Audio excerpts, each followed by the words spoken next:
मध्य प्रदेश के बुंदेलखंड के बड़े और कद्दावर नेता पंडित गोपाल भार्गव इन दिनों बहुत दुखी चल रहे हैं। लंबे राजनीतिक अनुभव के बाद भी उनको सत्ता और संगठन से दूर रखा गया है, इसलिए अब वो मंचों पर जाकर अपने पुराने दिन की बात कर पार्टी के प्रति वफादारी की कथा सबको सुनाते हैं। भार्गव जी को कैसे तत्कालीन सीएम दिग्विजय सिंह ने दिया था पार्टी छोड़ने का ऑफर, इस रिपोर्ट में देखिए। साहब एक बात कहता हूँ, ये माल जो है ये टिकाऊ है, माल बिकाऊ नहीं है, यही आपके लिए हम बताना चाहते हैं। मैं टिकाऊ हूँ, बिकाऊ नहीं, ये शब्द हैं बीजेपी के पूर्व मंत्री और वरिष्ठ विधायक गोपाल भार्गव के। बीजेपी से 9 बार के विधायक हैं, लेकिन बयान ऐसे जैसे बगावत के सुर हो। दरअसल राजा साहब से इनका मतलब है दिग्विजय सिंह। पूरा बयान सुन लीजिए। लेकिन मैं 20 साल मन को बांधे रहा। मैंने कभी कई मंत्री कहते थे, मुख्यमंत्री कहते थे, दिग्विजय सिंह कहते थे, अरे गोपाल जी क्या वहां रखा है बीजेपी में, कुछ नहीं है, आप हमारे साथ आ जाओ, हम आपको बढ़िया विभाग का मंत्री बना देंगे।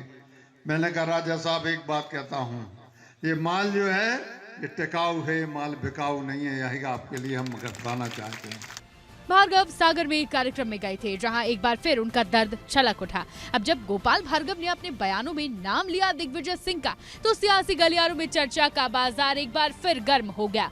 कांग्रेस ने इसे गोपाल भार्गव का दर्द बताया, गुटबाजी बताई, तो वहीं बीजेपी ने इस मुद्दे पर दिग्विजय सिंह को ही सवालों के कटघरे में खड़ा कर दिया।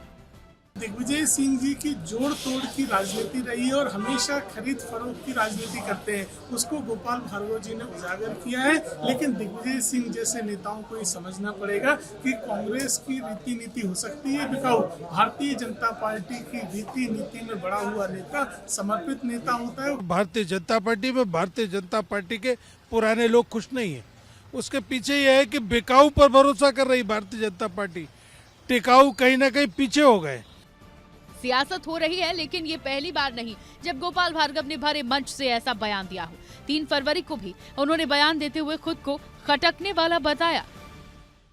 रात में कभी कभी नींद नहीं आती, जिस प्रकार के फैसले हो रहे, जिस प्रकार के निर्णय हो रहे, अब बचा क्या है? हम ये क्या एक पैसे के बराबर बचे हैं, तो क्या हमारे लिए मार दिया जाए?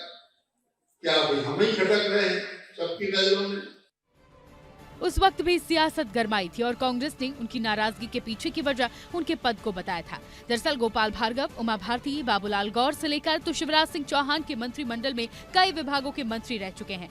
जितनी बार चुनाव लड़े जीते हैं, कद्दावर नेता है, अब भी विधायक हैं, लेकिन विधायकी के अलावा उनके पास कोई जिम्मेदारी नहीं है। गोपाल भार्गव जी का दर्द झलकना स्वाभाविक है। 9 बार के विधायक हैं, लगातार कभी हारे नहीं है, अच्छे वोटों से जीतते हैं। उनकी गिनती वो नेता प्रतिपक्ष रहे हैं, मुख्यमंत्री के दावेदार के तौर पर होती है, और ऐसे आदमी को आपने मंत्री नहीं बनाओगे मंत्रिमंडल में, तो उसकी पीड़ा स्वाभाविक है। मध्य प्रदेश की सियासत में एक बार फिर गोपाल भार्गव के बयानों ने हलचल मचा दी है। अब ये कहना मुश्किल है कि ये बयान सिर्फ व्यक्तिगत दर्द है या बीजेपी के अंदर असंतोष की नई लहर की शुरुआत, ये तो आने वाला वक्त ही बताएगा। ब्यूरो रिपोर्ट, विस्तार न्यूज। तो ये कोई पहली बार नहीं है जब पंडित गोपाल भार्गव ने सार्वजनिक मंच पर अपना दुख इस तरीके से जताया हो। वर्तमान विधायक और पूर्व मंत्री जी अब ऐसे बयान देकर सियासी गलियारों में सियासी पारा हाई कर रहे हैं। लेकिन इस बीच ये सवाल भी खड़ा हो रहा है कि आखिर उनकी नाराजगी की असली वजह क्या है? क्या वो सच में कोई नई जिम्मेदारी चाहते हैं या फिर अब उनका मन कहीं और लग गया है?